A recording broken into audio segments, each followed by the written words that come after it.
Duquesne is in Pittsburgh, huh? Yeah. All right.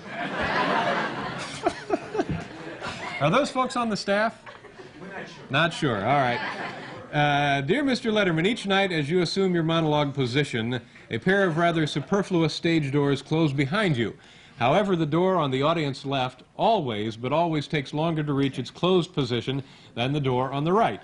Truly a glaring and ugly eyesore. What gives, Mr. Letterman? Sincerely, Steve Dobbins, Chapel Hill, North Carolina. Steve, thanks for the letter. This is the third complaint we have received about those doors, and I'm afraid we're going to have to do something about it. Hal, could we open the doors, please? Okay, then. All right, let's go back here and see just what the problem is. Excuse me. William? Hi, how's it going? Fine, you're doing a great job. Keep up the good work. Henry, how are you? Fine, Mr. Letterman. Good. Fine. Henry, how long have you been with us? 24 years, sir. Yeah. Since almost the beginning. Yeah, right from the start almost. Henry, I'm sorry, we received another complaint about your side of the door is opening a little slowly, and I'm afraid we're going to have to let you go. So if there's anything I can do for you, a letter of recommendation or something like that, I'd be happy to. Almost 1 year to my Well, pension. I know. Well, just clean up and get out if you will. Okay. I'm sorry it had to happen.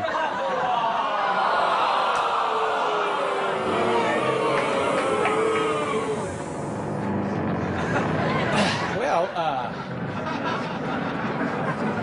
joke, actually. We're certainly not. It's kind of a joke. We're not really going to let Henry go.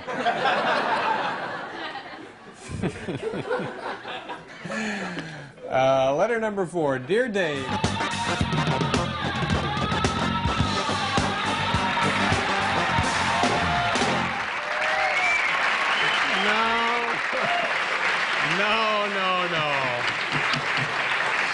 Go get Henry. I don't want these people upset for Henry's welfare. Poor guy. Henry! Oh, no. Oh. Well, as you can see, all hell is broken loose. No, we'll...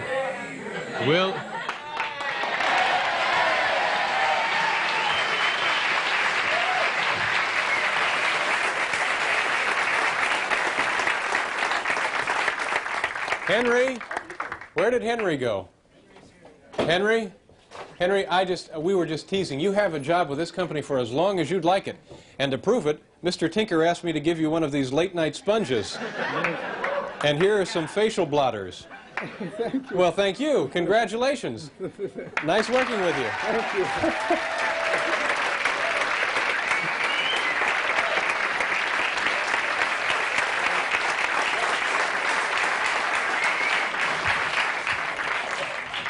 Henry, it all just kind of seemed like a joke earlier today, but took sort of an ugly turn, didn't it? Well, my first guest tonight, where are we, letter number 4 or 5?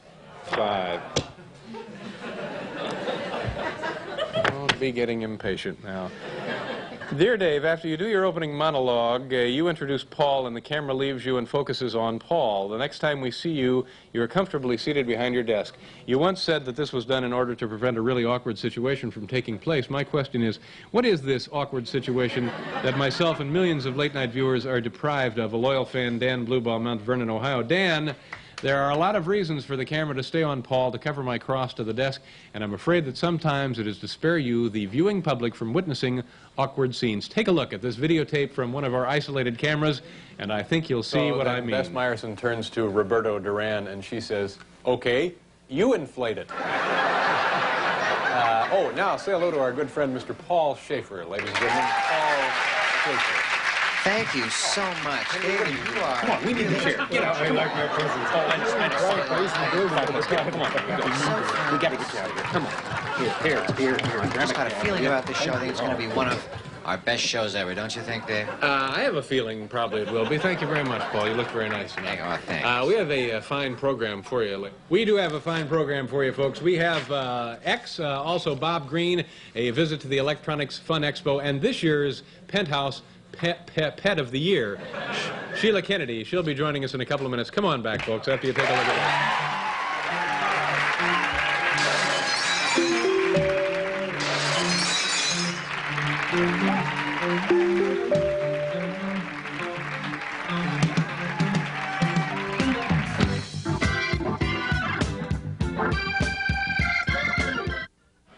Letter number 4. Dear Dave, boy, you really blew it. I was in your studio audience when you had audience brush with greatness.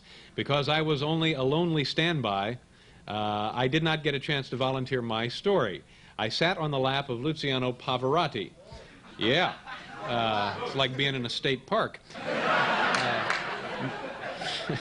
Now, I think that's pretty good. Not everyone could even find his lap. At any rate, I'm disappointed I didn't get to tell my story and missed out on my chance to win a facial blotter, and I thought you should be aware of what you missed. This is from a faithful late-night insomniac, Elizabeth Field, New York. Gee, Elizabeth, you know, you're absolutely right. I guess we did blow it. That would have been a great story to hear on the show, and I'd like to get to the bottom of this. So, Henry, do you mind coming out here for just a minute, please? Now, Yes, Mr. Letterman? yes, Henry, how long have you been picking out the audience participants for Brush with Greatness? 29 years, Mr. Letterman.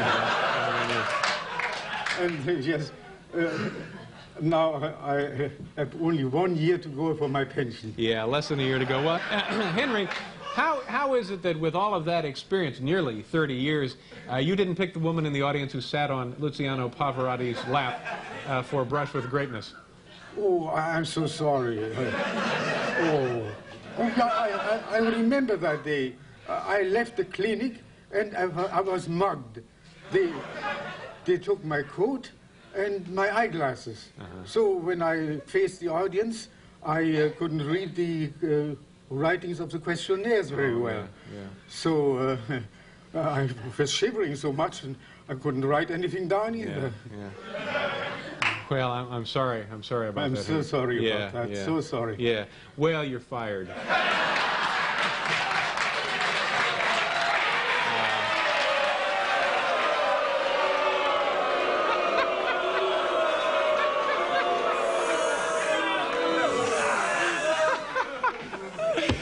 That's quite a feeling to get booed on your own show. What about my pension? Well, Henry, what about the lady who sat on Pavarotti's lap? Why don't you just get your stuff together and get a cab, will you?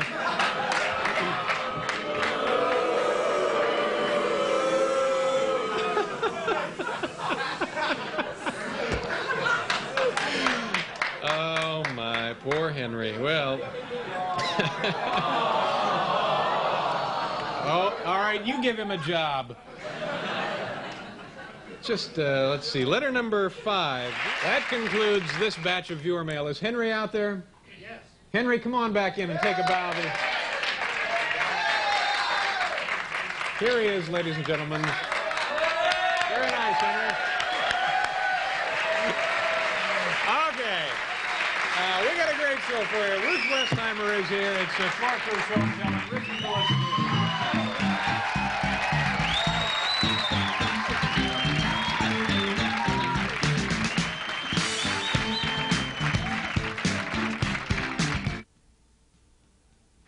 Let's see, we're up to letter number 4 for those of you scoring along at home. Dear Dave, I watched viewer mail on January 5th, 1984, in which a woman informed us that she had sat on Pavarotti's lap, but had not been selected to tell her story on the Brush with the Stars segment. For failing to select this young lady, the old gentleman responsible was fired. That's right. Poor old Henry, less than 1 year from his pension. Well, Dave, it seems that you gave virtually the same response to a viewer letter on October 13th, 1983, by going backstage and firing the old gentleman responsible for closing the left door. Yep. He had been closing that door for nearly 30 years and was just 6 months short of his pension. Too bad for him. I don't like to criticize, but I have never known you to use duplicate answers before. What's the story, Dave? Your pal Kevin Underwood, Tacoma, Washington. Kevin, you're right. Despite all the safeguards in our system, we did slip up and duplicate an answer to viewer mail. I'd like to thank you for pointing that out, and I'm going to take steps now to ensure that this never happens again. Henry? Henry, do you mind? Come on in here, Henry. Henry, ladies and Yes, Mr. Letterman? Henry, isn't it your job to make sure that each reply to viewer mail is unique and not a repetition of something we've done before? Yes, Mr. Letterman. I've been doing it for about 30 years now. Yeah. But soon I will have one more year, a few weeks more, and I will get my pension. Yeah. And you're obviously all excited about that pension, aren't you? Yes, Yeah, very much. And you have plans with the money you'll get from the pension? Oh, yes. Yeah. If I can get a loan from my brother-in-law, I can get this cottage in the country. Oh, that'd be great. Because they have difficulties, too. Oh, I know. It's not easy, but that's really not my problem, is it? Well, anyway, Henry, with all that experience, 30 years, it's hard for me to believe that you could make an embarrassing, silly mistake like this. Yes, I'm very sorry about that. But my memory is not as good as it used to be, maybe. I'm very sorry about that. Yeah. But I have I will have it off. I have devised a system where I can, a very, very refined system where I can get help in figuring it out and track the letters that come from out.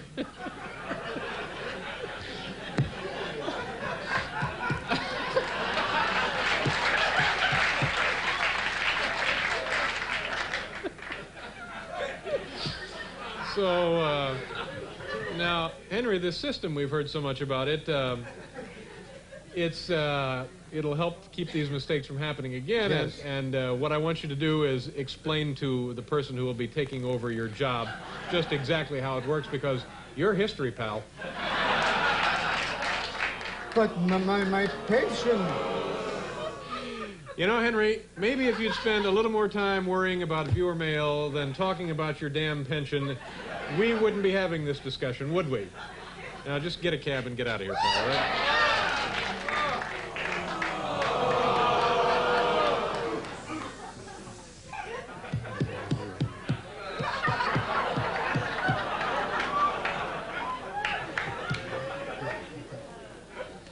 Well,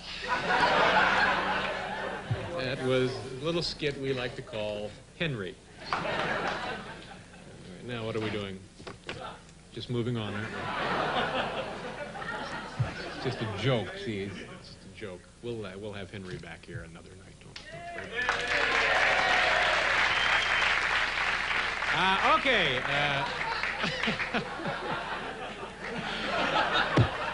Tonight, on this program, the Star Search spokesmodel of the year, Tracy Ross, will be joining us. Stupid Human Tricks, Rob Lowe, and Dick Gregory. Quite a show. Come on back as soon as you can.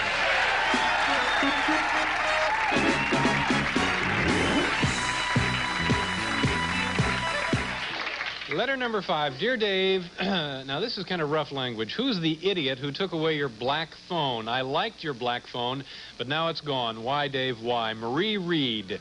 Beautiful Kilgore, Texas. Well, Marie, you're absolutely right. The black phone has been replaced by this beige model over here. And honestly, I have no idea who did this or why it was done. Let me check with our director, Mr. Hal Gurney. Hal, can you hear me? Sorry, Dave, what was that? Hal has many shows to direct simultaneously and has his hands full. Plus, trying to get aircraft landed out of JFK, so he's many things on his mind. Go ahead, Dave. Yes, Hal. Do you have any idea what happened to the black phone and who took it away? No, I don't. Why don't you check with Louise, the cleaning lady? All right. Louise, could you come in here, please? Talk with Louise, the cleaning lady. Hi, Louise. Yes, Mr. Liederman. Yes, Mr. Letterman. Louise, do you know anything about my favorite black phone here? Yes, I do, Mr. Letterman. You do? Well, Louise, I wonder if you could tell me what happened to it. I replaced it with this one. So you did take my black phone? Yes. I thought this one would be easier for you and look a little nicer than the old black one. Right. Louise, how long have you been here at NBC? Almost 25 years, Mr. Letterman. I have just 2 months to go before my pension. Yeah. I hope to join my sister and my brother in Florida. Oh, yeah. I haven't seen them in 10 years. Well, yeah. That sure would be nice. Now, Louise, with all that experience, nearly 25 years, you'd think that you would know better than to just take something that didn't belong to you without asking, wouldn't you? I thought that... See, that's just it, Louise. You thought.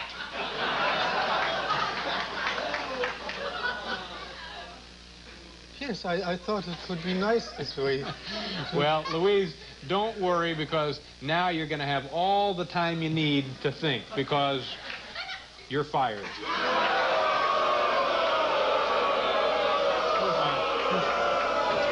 But Mr. Letterman... Go ahead, get a cab, Louise, if you will. Your history. Go on. Hit the road.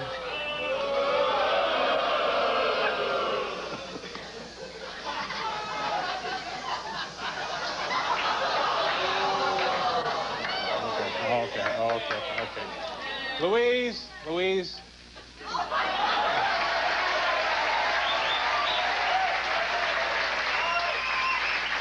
Yes, Mr. Letterman. Louise, you forgot the damn phone.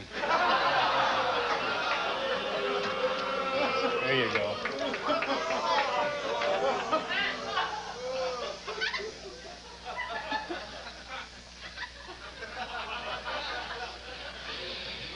Okay, that's viewer mail for another Thursday evening. Let me remind you, is Louise all right? This, of course, is only a joke, and it's been performed for you by highly paid professionals. And Louise, in fact, that's not even Louise, is it? No.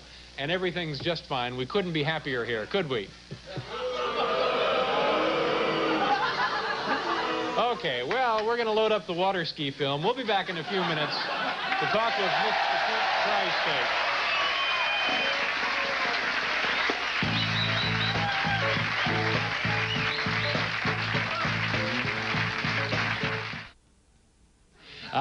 Tonight, ladies and gentlemen, I'm very excited. 2 months ago, we thought that we would select a brand new catchphrase for the United States. Of course, you had the hugely popular "Where's the beef?" Swept the nation, and of course other catchphrases, the always popular "Okie dokie," stuff like that. And we, by your votes here in the studio, we selected a brand new catchphrase that we really wanted to sweep the nation and just be on the tongue and lips of everyone in North America. Well, let's take a look at the competition we held about 2 months ago here on this program to select a brand new catchphrase. Oh, when will my head stop throbbing? Can anyone stop this throbbing? A dozen pizzas. Oh, it's those damn kids. Boy, could I use a nap?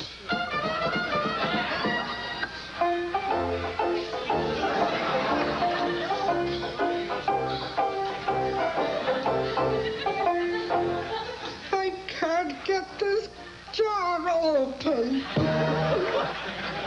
Ooh, it's so hot, it's so hot, it's so hot.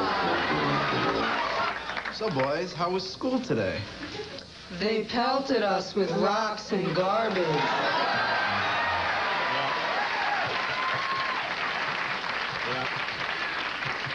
Well, that's the one that you, by your applause, selected that night, and we've tried to work it into the show. We've tried to work it into everyday conversation. We've tried to have bumper stickers and T-shirts printed up, but in all honesty, it really hasn't caught on. So tonight, we're going to select a new one. But before we do, let's meet the folks who helped present that first winning catchphrase. Ladies and gentlemen, the Turner twins and their father, Robert Morton. Folks, come on up.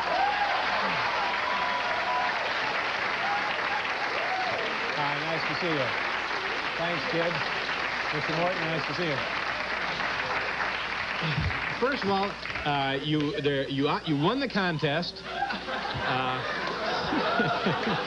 The audience loved you. You guys, the three of you, did a wonderful job trying to sell this new catchphrase. Now, did you get any reaction from your friends at school? Yes. What did they seem to think of it? They loved it. They loved it. Yes. But it's not really catching on, is it? Yeah, it is. I think it is. Well, we have information to the contrary. And Robert, how about you? Did you sense that this was sweeping the nation? I thought it was doing pretty good. Thought it was doing pretty good. Well, not good enough. Anyway, we tried to use it on the show as often as we could, and it just seemed to be getting in the way. Not you guys, you were perfect. But even last week, we had something in our viewer mail segment that we used the catchphrase, and it just kind of brought it to a screeching halt. Let's take a look at what happened. This was supposed to be on the show last Thursday night. Why would you want to go out with these guys? Well, frankly, I feel a little sorry for them. Well, what happened? They pelted us with rocks and garbage. Yeah, they're going to be mean. See,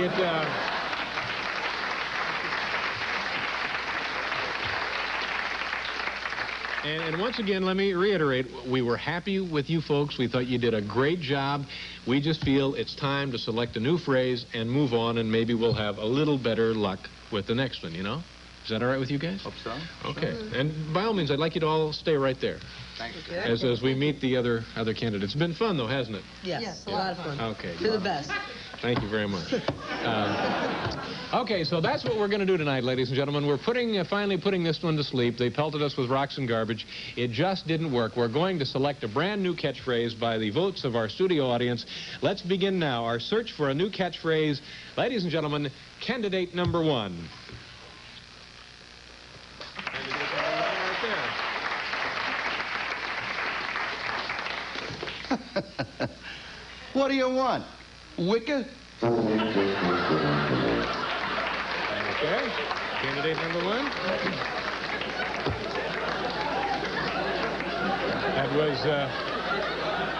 That was catchphrase number one. What do you want? Wicker? All right. Now remember, you're going to be voting on the phrase itself, not so much on the presentation, although the presentations tonight are just fine. Candidate number two. Here's our second catchphrase. See how you like this one, ladies and gentlemen. Sick. I almost died.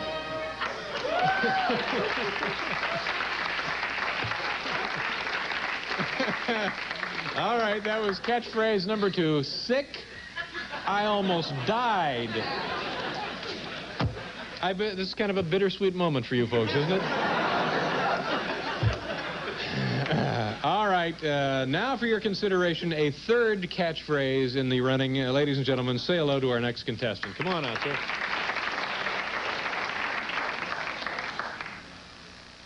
Too much liquid.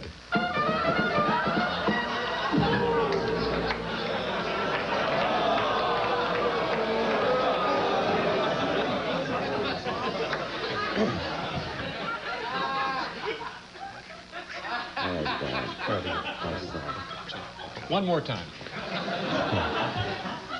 Too much lotion.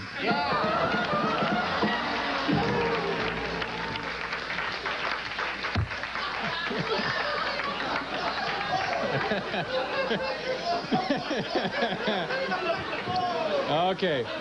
Catchphrase number three comes with an option. Either too much liquid, A, or B, too much lotion. That's catchphrase number three. All right. You know, we have quite a variety to choose from tonight. Perhaps this will be the one that you like best. Candidate number four.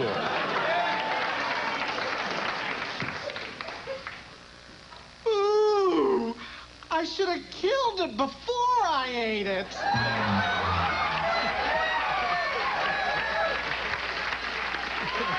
Okay. That's catchphrase number four. I should have killed it before I ate it. These are nice, aren't they? I suppose you have your own personal favorites by now. Yeah, all right. Well, don't say what they are. We don't want to influence the audience there. Okay. It's hard to decide. We'll have to find a new national favorite. Let's see catchphrase number five.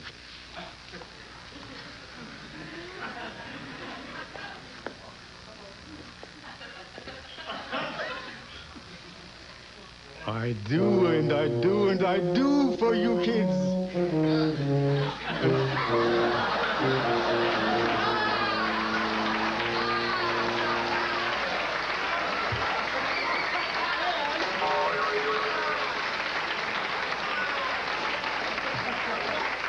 And this is the thanks I get.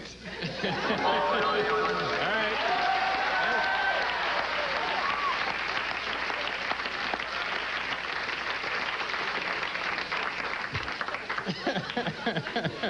Okay, that's catchphrase number 5, and it is, I do and do and do for you kids, and this is the thanks I get. I think that other one should have been too much gas, too much lotion. All right, moving right along now. Oh, finally, this will be our last contestant. We're selecting a brand new catchphrase, and if all goes well, this will be on the lips of all Americans tomorrow and our boys in uniform overseas. Finally, our 6th and final candidate for a new popular catchphrase.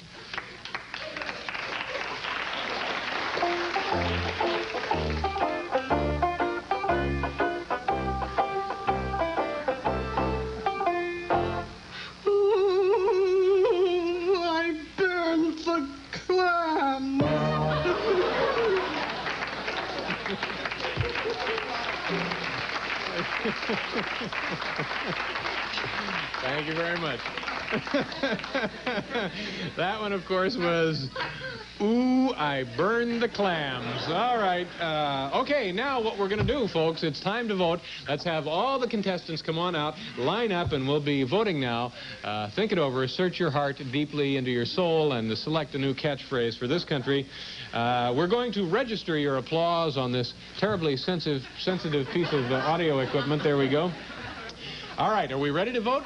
Buy your applause now. Wait till you hear the catchphrase. Number 1. What do you want? Wicked?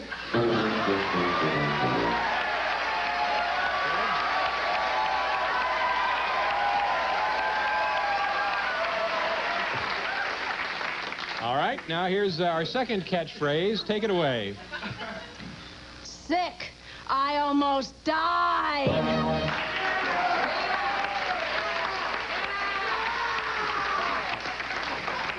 All right. Now here comes the one with the multiple choice. All right, number 3. Yeah. Too much lotion.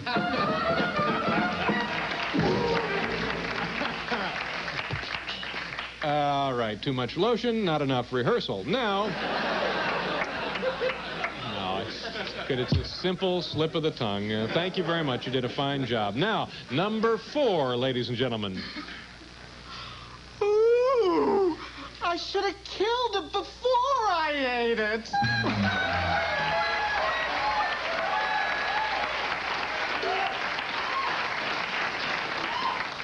All right, and now number 5. This is the thanks I get?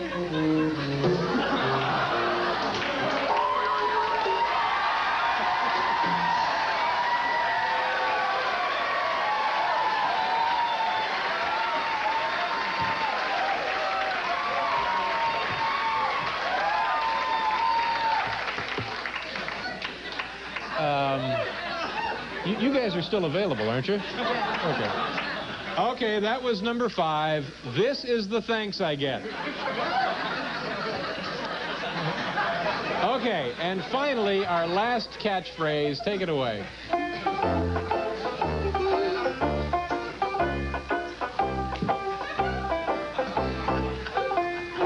I burned the clam.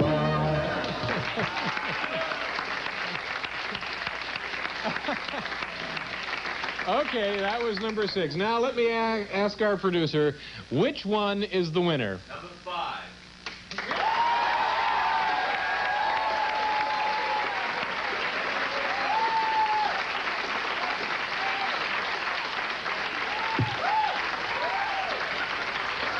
Really?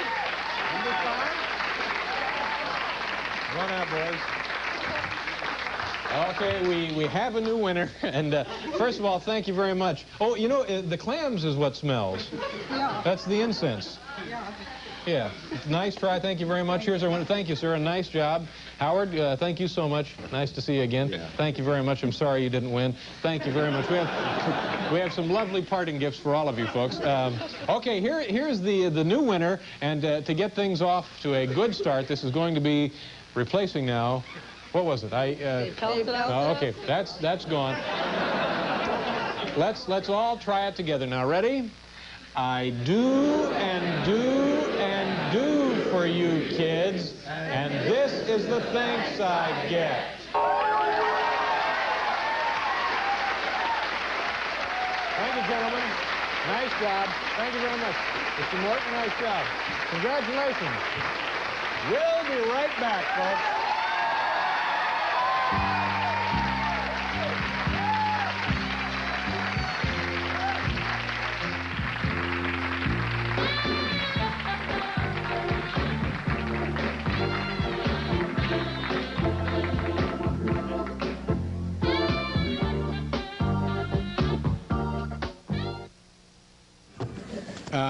Dear Dave, letter number 3 begins, oh, this is a good question. If you could change your shoe size to any, and I mean any size in the world, what would you pick? A concerned podiatrist, Tim Mesarch. That's a very interesting question, Tim, and it'll take me a little thought on this. Henry, could we have that giant shoe assortment in here so I can take a look at... Spend some time thinking about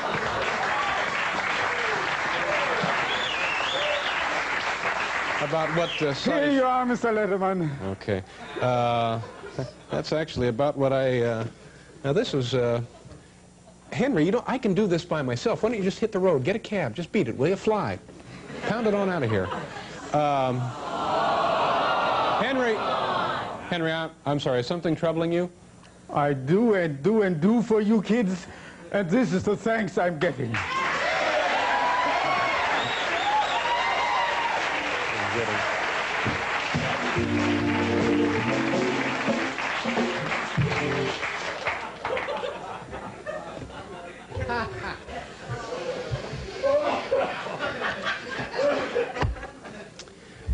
All right, that was, what was that? Letter number, which was that? 3, thank you very much.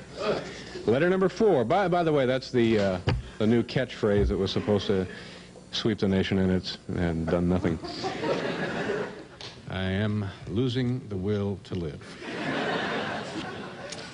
I think we have time for one more piece of viewer mail here. Let's see what this says. Oh, this comes from Pittsburgh, Pennsylvania. Fine city, if ever there was one. Are you from Pittsburgh, sir?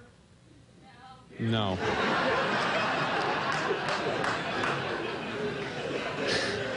Just a man up there with a road atlas, and whenever he spots a city that's mentioned on the show, it's hoping to win a little something. And aren't we all hoping to win a little something? I know I am. Letter number 5 begins, Dear Dave, why are the lead-ins to your show, the ones read by Mr. Bill Wendell, our fine staff announcer, why are those lead-ins not as funny as they should and could be? A question we've asked ourselves o'er and o'er again.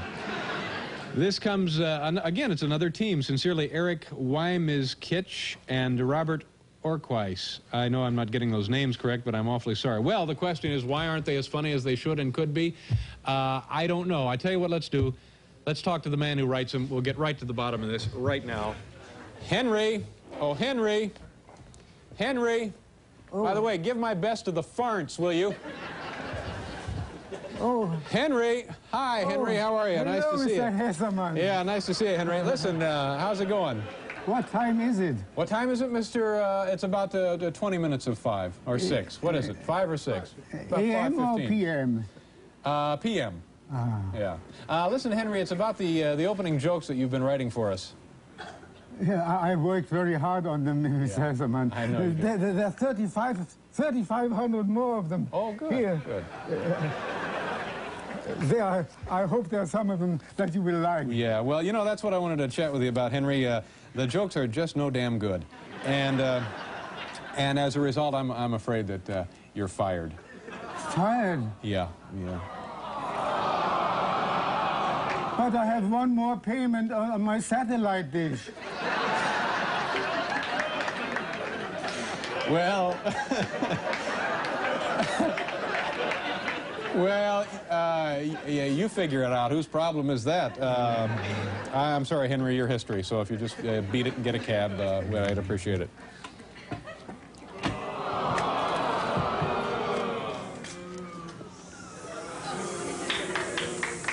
I do and do and do for you kids, and these are the thanks I'm getting.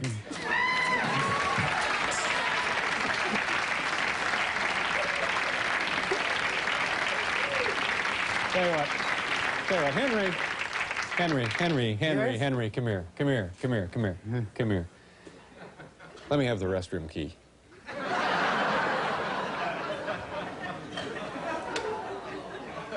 Thank you very much. Good luck to you, pal. We'll see. It's a joke. It's only a joke. Well, we've come to another one of those awkward silences in the show. They're getting to be old friends at this point, though, aren't they? See, that's just a joke. We're not firing. He doesn't even work for us, this guy. You can't fire him. He doesn't even work here, so... Oh, no, he is working here. We hired him and gave him a big bonus.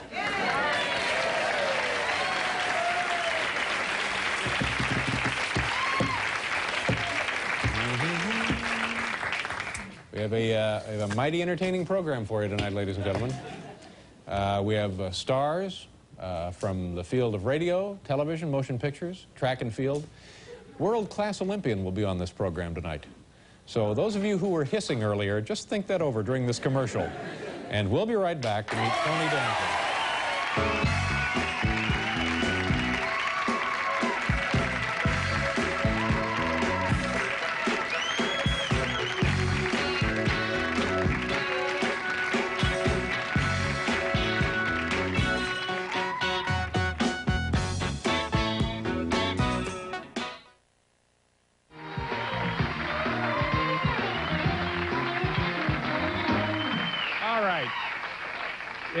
If you've been in New York City the last couple of days, you realize that it's a terrible mess. You cannot drive more than a half a block without coming to a traffic standstill. And that's why it's surprising that quite a few members of royalty make their homes here.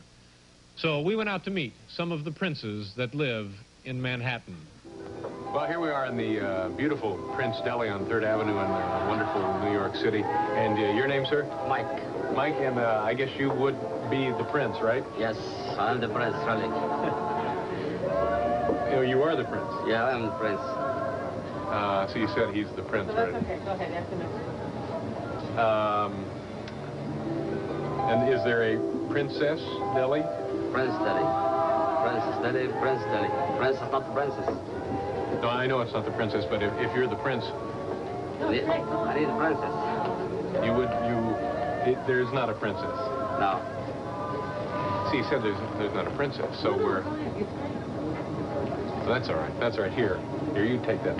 You know, I've lost the will to live. It's not you're fine. You're fine. Your deli's fine. I've lost the will to live. No, you're great. Okay. You're great. Thank you so much. Thank you. No, but he's... No, we'll fix it in editing. He said he's the prince and there isn't. Well, where are you going? Come on, it'll be really good. We've done labor stuff like this before. I've lost the will to live. I've just lost the will to live. That's all. Everything else is fine.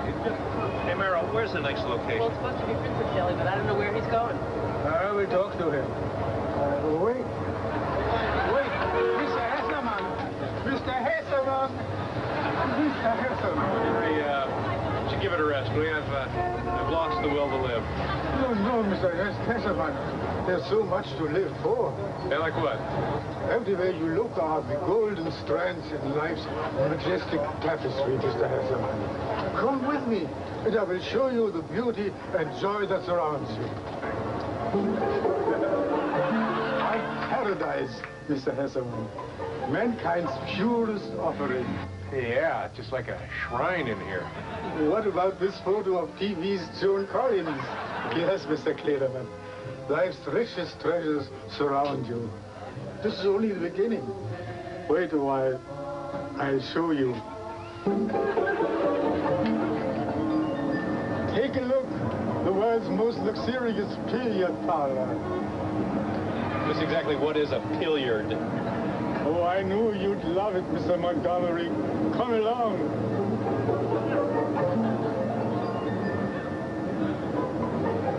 Look how good life is, Mr. Henderson. Look at these dear, sweet young men. They have nothing to gain but the joy they bring into our hearts. Yeah, but what if you don't want your windows washed? That's what I do. Look, they're afraid of losing a hand. Yeah.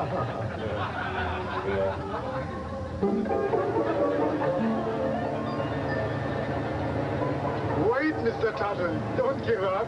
Here's something very special. Oh, yeah, this display is it's like a Currier and Ives Christmas card. Exactly. Well, listen, I tell you what, Henry, you've done it. You've given me the will to live, so I'm just gonna head on. Oh, and you can get a cab or something. Good. But Mr. Ludwig, I have something more to show. Tell you what, that's great, Henry, but I already have way too many reasons to live. And if you're gonna be throwing the glitter anymore, give me the glitter. You really got to throw it. Get yourself a handful and really let that stuff go. See, you're just kind of like that. You really got to let that, see? Well, just stay here. There, just a little like that. You do it better.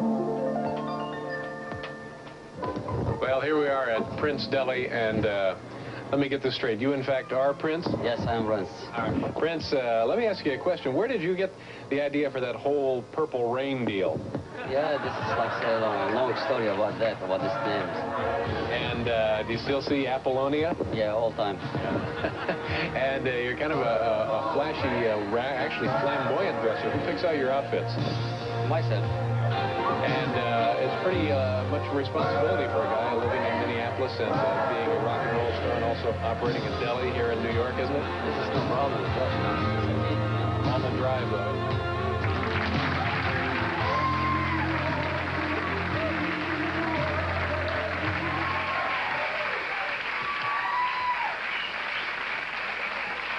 A little like the monkey sitting here.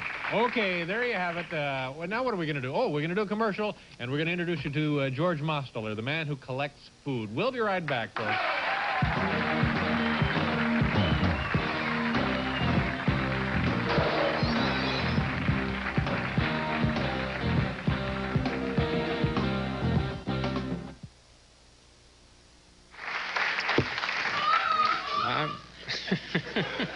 The woman brought her own goose. That's nice. Now I guess we're up to letter number 5. Dear Dave, oh Dave, I was watching your show the night Bob Hope came on as a surprise guest, and the word surprise is featured here in quotes. It was no surprise. The guy who announced who would be on your show right before you came on said with a surprise visit from Bob Hope. That doesn't sound like much of a surprise to me. Your studio audience got one, but all we got was some NBC clown telling us what we shouldn't have known. What can you do about this? Marshall Cooch from Seattle, Washington. You know Seattle is the Emerald City, Paul? I do know that. Yeah. Well, what can we do about this, Marshall? I'll tell you what we can do. I can fire the NBC clown responsible. Would somebody send him in here, please, and let's get to the bottom of this?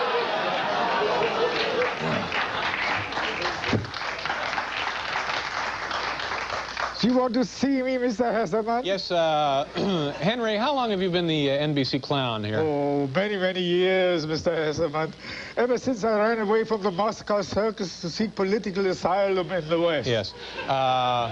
Sounds like you might have a cold there, Henry. So you've been a clown long enough to know that every joke relies on some element of surprise, right? Oh, sure, Mr. Hesselman. The unexpected. A pie in the face. That's right. But thanks to you, there was no surprise at all the night we had Bob Hope on the show, was there? Well, I just read what was in the script, Mr. Hesselman. Yes, well, we expect more than mindless obedience from an NBC clown, Henry. So I'm afraid I'm going to have to let you go. So pack up, fly, beat it, you're done. I just read my lines. Yeah, fine, that's all right, well. Oh, Henry, come here a second. Yes? Come here a second. Henry, you know that nose is NBC property. Turn it over.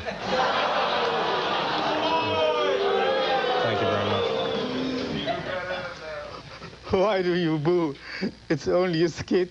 That's right, Henry, and we pay you pretty well for it, don't we? That's right, Dave. $5,000. Yes, sir. And believe me, it's money well spent.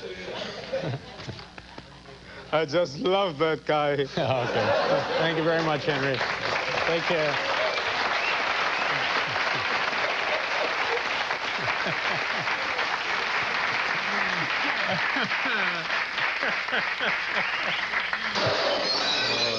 We've lost control here. Boy, we have a good show for you tonight. Let me run this through again. Billy Crystal will be here, George Miller, and a woman who trains Santa Clauses.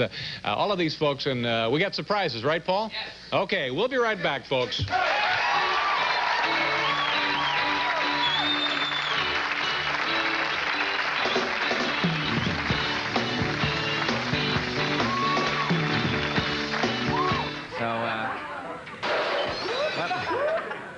Oh, no, I threw out the wrong one. Well, good night. It's all right. Is it right here? I'll just pick it up, sure. No, that's 2. This is, by the way, where we keep all the mail. So here it is right here. I've got it right here. Let's get on with it, shall we? Go back to where you were. Now just everything here. Suddenly the SWAT team has entered the studio. Letter number 5 begins, Dear Dave, in the many years I've watched your show, my favorite all-time gag is Henry, the sad old man whom you fired on numerous occasions. If you insist on being cruel, however, how about firing him for no reason at all? I'm sure the audience would agree with me here. There is nothing more entertaining than watching an old man grovel for his job, especially when he's done nothing wrong. Sincerely, George McCrae, Oakland, California. Ladies and gentlemen, I find this sickening. Is there a George McCrae in our studio audience tonight? Mr. McCrae, are you here tonight, sir? Yes, Mr. Letterman. Let me tell you something, Mr. McCrae. As far as I'm concerned, you are cruel, disgusting, and shallow, and believe me, the last thing we want is sadists like you watching our show. But Mr. Letterman, I waited for the tickets to the show for more than a year and used my last means for it, my savings, to come out here from Oakland. Yeah. Well, I really don't see that that's my problem, pal. Security, yank this demented punk out of here, will you?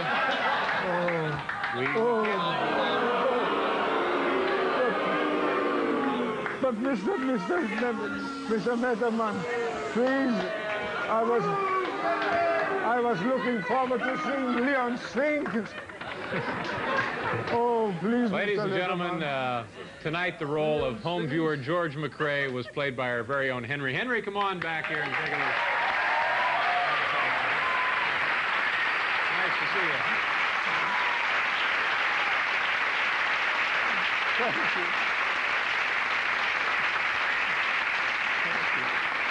Henry, nice job, Henry. By the way, there's still a couple of cars snowed in down on the lot, so if you can have them shoveled out by the end of the show, I'd really appreciate it, okay? Okay. Okay, take care, pal. All right.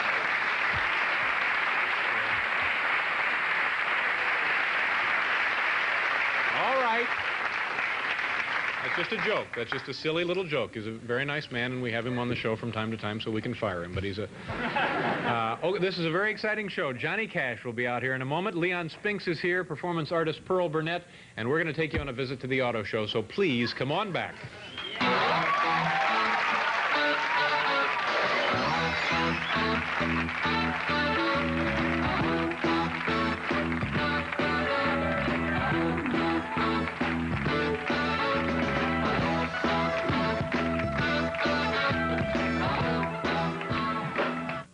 Welcome back, and good morning. We have quite a program for you.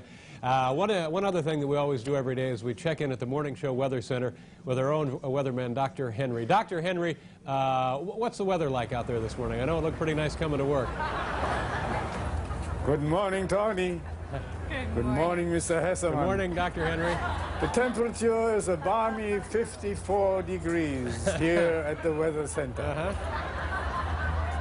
54. Just a reminder, Mr. Hesselman, Friday night I'll be leading the morning show Good Guys in the basketball game against the St. Joseph's Academy Faculty All-Stars. You'll have a lot of fun. And remember, it's for charity. It's going to be a great day. So get out and enjoy it. Tony, Mr. Hesserman. Okay, thanks. Thanks, Dr. Henry. My feet are Yeah, it's 54 degrees May I out there. go It looks now? like it's going to be just a wonderful day.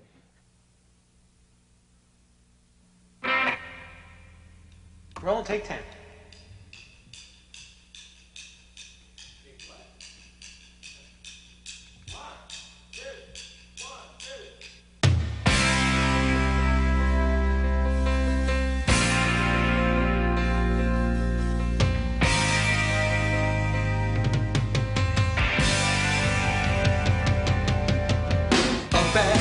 To go downtown, special date was going down. Had to be on time to meet Sade. She was late but dressed so fine. Said I look great, you look like slime. Problem's not your personality. What was I supposed to do? Thought I had it made with you. Can't forget the words she said to me. Yeah, she said, dress cool, like your life depended on it. Dress cool, dress for success. Look like you really want it. Dress up, go anywhere. Dress down like you just don't care. Let your minds be yours too. Dress cool. Saw a picture of my grandpa. You should have seen just what I saw. He was rich but dressed so raggedy. The cat is dead, the point is moot. But if he had been wearing that suit, he would surely be alive today.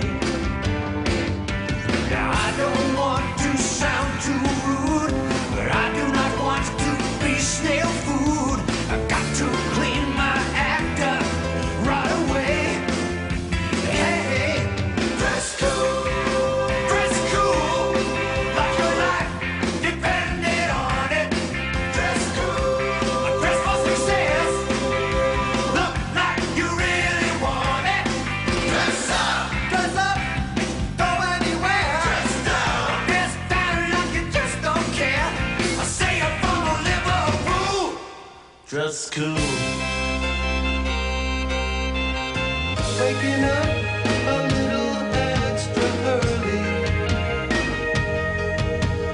Laying out my wardrobe in the sun. Ironing out life's little lines and creases.